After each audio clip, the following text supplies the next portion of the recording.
বাংলার বাড়ি প্রকল্পে যারা অনিয়ম করে টাকা নিয়েছে, অনেকের পাকা বাড়ি আছে, টাকা নিয়েছে, তার অ্যাকাউন্টে টাকা ঢুকেছে, প্রথম কিস্তির টাকা 60,000 টাকা ঢুকেছে। তো এখন জেলায় জেলায় ব্লকে ব্লকে নোটিশ দেয়া হচ্ছে, যেখানেই অনিয়ম ধরা পড়ছে সেখানেই নোটিশ দেওয়া হচ্ছে এবং 7 দিনের মধ্যে টাকা ফেরত দেওয়ার কিন্তু নির্দেশ দেওয়া হয়েছে। আপনারা ঠিকই শুনছেন, বাংলার বাড়ি প্রকল্প নিয়ে আমরা দেখেছি যে বহু অনিয়ম কিন্তু আছে এবং তার বহু কমপ্লেন কিন্তু আমরা দেখেছি, যেমন আগের সরকারের সময়ে কিন্তু ছিল। এখন কিন্তু নতুন রাজ্য সরকার মানে বিজেপি সরকার কিন্তু সম্পূর্ণ অ্যাকশন মুডে। যারা অনিয়ম করে টাকা নিয়েছে বাংলার বাড়ির টাকা, যারা পাওয়ার যোগ্য নয়, তাদেরকে টাকা ফেরত দিতে হচ্ছে এবং সেটা 7 দিনের মধ্যে দিতে হবে। যদি ফেরত না দিতে পারে সে, তাকে কিন্তু আইনানুগ ব্যবস্থা তার বিরুদ্ধে কিন্তু নেওয়া হবে, মানে তাকে আইনের কিন্তু সম্মুখীন হতে হবে। তো এমনটাই কিন্তু নোটিশ অলরেডি বিভিন্ন ব্লকে ব্লকে কিন্তু দেওয়া শুরু হয়েছে। আপনাদের আমি দেখাবো যে 22 জনকে কিন্তু একটি ব্লকের 22 জনকে কিন্তু এরকম নোটিশ কিন্তু দেওয়া হয়েছে। এবং তাদের কি দাবি, তারা কেউ বলছে যে আমি অলরেডি বাড়ি হাফ করে নিয়েছি, আবার কেউ বলছে যে আমি এখন টাকা ফেরত দিতে পারবো না, আমি কিস্তিতে দেব, বা আমি 1 বছর আমাকে সময় দেওয়া হোক, 1 বছর ধরে আমি টাকা ফেরত দেব। এইরকম কিন্তু তারা কিন্তু বর্তমানে বলছে, কিন্তু সরকার বলেছে যে না, 7 দিনের মধ্যে টাকা কিন্তু সরকারকে ফেরত দিতে হবে। তো ভিডিওটা দেখুন, আশা করছি আজকের ভিডিওটা দেখার পরে যারা অনিয়ম করছিল তাদের বিরুদ্ধে আরো কিন্তু কমপ্লেন জেলায় জেলায় ব্লকে ব্লকে কিন্তু পড়বে। এবং ভিডিওটা শেয়ার করে দিন, বেশি বেশি শেয়ার করে দিন।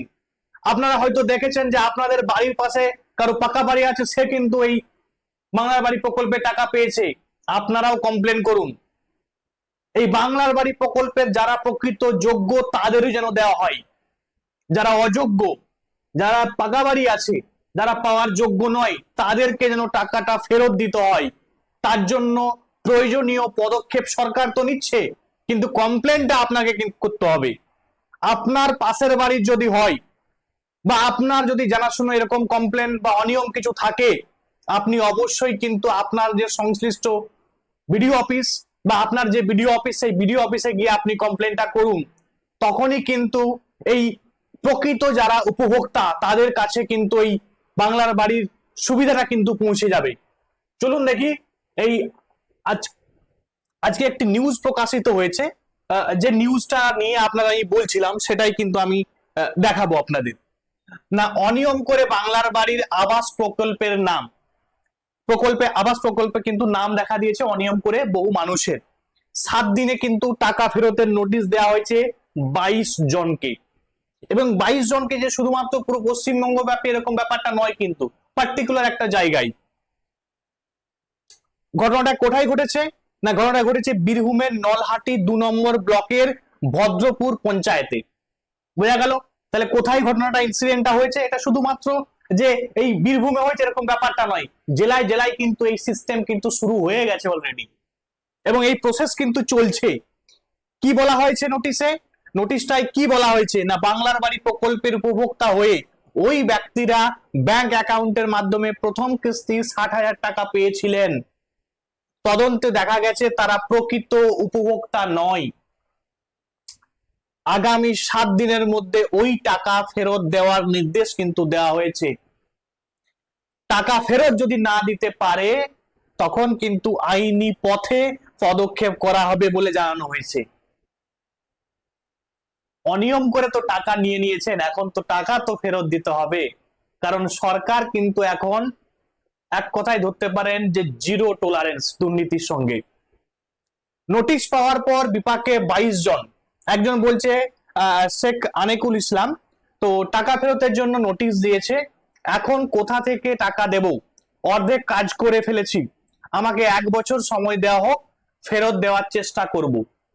এখনো দেখো ফেরত দেওয়ার চেষ্টা করব বলছে, মানে ফেরত দেবো এ কথাটা কিন্তু বলছে না। ব্যাপারটা বোঝো। কাকুর আবার একজন নিশ্চয়ই এই যে মতিউর রহমান, ওনার হচ্ছে তোমার পাকা বাড়ি হয়তো নিশ্চয়ই ছিল, যে কারণে তিনি বলছেন যে কাকুর অংশে পাকা বাড়ি রয়েছে, মানে উনার নেই বা উনাদের নেই, এরকমটাই উনি কিন্তু দাবি করছেন যে কাকুর অংশে পাকা বাড়ি রয়েছে, আমাদের অংশে সেই হিসাবে বাড়িটা পেয়েছিলাম, আমাদের অংশে নেই, সেই হিসাবে কিন্তু বাড়িটা পেয়েছিলাম। যদি সরকার টাকা ফেরত দিতে বলে তাহলে দিয়ে দেব, তবে একটাই অনুরোধ, আমাকে কিস্তিতে শোধ করতে দেওয়া হোক। অবশ্যই যদি এরকম কেউ চাই, সরকার সেটা অবশ্যই সেটা পদক্ষেপ নেবে যে তাদেরকে একবারে দিতে হবে না কিস্তিতে দিতে হবে, সেটা সম্পূর্ণ সরকার কিন্তু ডিসিশনটা নেবে। কিন্তু সরকার যেটা বলেছে যে 7 দিনের মধ্যে কিন্তু টাকা ফেরত দিতে হবে, একদম স্পষ্ট কথা। বিধায়ক ধ্রুব সাহার বক্তব্য, না মুখ্যমন্ত্রী বলেছেন অযোগ্য যারা বাড়ি পেয়েছেন, যাদের তাদের টাকা তাদের বাড়ি কিন্তু ফেরত দিতে হবে, মানে বাড়ির টাকা কিন্তু ফেরত দিতে হবে। নলহাটি থেকে এই কাজ শুরু হয়ে গিয়েছে, যাদের কাছে টাকা রয়েছে, নিজেরা বাড়ি তৈরি করতে পারবেন, সেই সমস্ত অযোগ্য লোকেদের সেই টাকা কিন্তু ফেরত দিতেই হবে। আমি বললাম যেটা, যারা সচ্ছল বাড়ি তৈরি করতে পারবে তো তারা কেন টাকা নেবে, সরকার কিন্তু এটাই বলছে যেন তারা তাদের টাকা যেন ব্যাক দেয়। এবারে প্রশ্নটা যে এই তদন্ত হলো কিভাবে, যেটা আমি বললাম যে আপনাকেও কিন্তু ভারতীয় নাগরিক হিসাবে আপনাকেও কিন্তু এই তদন্তে অংশগ্রহণ করতে হবে। যদি আপনি পশ্চিমবঙ্গবাসী হন, আপনাকেও কিন্তু তদন্তে সহযোগিতা করতে হবে। তার জন্য আপনাকে হয়তো গভর্নমেন্টের সরকারের নজরে সবকিছু নাও আসতে পারে, হয়তো গভর্নমেন্টকে গ্রামের নেতারা কি হয় না ভুল পথে পরিচালিত করে, হয়তো ইন্সপেকশনে যখন যায় তখন উল্টো বাড়ি দেখিয়ে দেয়, এরকমটা ম্যাক্সিমাম সময় কিন্তু দেখা যায়। সেক্ষেত্রে কিন্তু আপনাকে অগ্রণী ভূমিকা কিন্তু পালন করতে হবে, কারণ আপনি আমাদের রাজ্যের একজন নাগরিক। রাজ্য পালাবদনের পর তোমার মোস্তফাডাঙ্গা গ্রামের এক বাসিন্দা প্রশাসনের সর্বস্তরে লিখিত অভিযোগ দায়ের করেন। বাংলার বাড়ি প্রকল্পে ব্যাপক অনিয়মের অভিযোগ করেন তিনি। অভিযোগের ভিত্তিতে তদন্তে দেখা যায় বহু সচ্ছল এবং অযোগ্য ব্যক্তি এই সুবিধা কিন্তু নিয়েছেন, মানে অনেকের পাকা বাড়ি আছে সে নিয়েছে, অনেক সচ্ছল ব্যক্তি সে নিয়েছে। তারপরেই এই 22 জনকে 7 দিনের মধ্যে টাকা ফেরতের নোটিশ কিন্তু পাঠিয়েছে প্রশাসন। এবং আবারও বলি, ভিডিওটা বেশি বেশি শেয়ার করুন, এত বেশি শেয়ার করুন যাতে আমাদের রাজ্যের প্রত্যেকটা ব্লকে ব্লকে প্রত্যেকটা গ্রামের মানুষ দেখতে পারে এবং তারা প্রয়োজনীয় পদক্ষেপ নিতে পারে।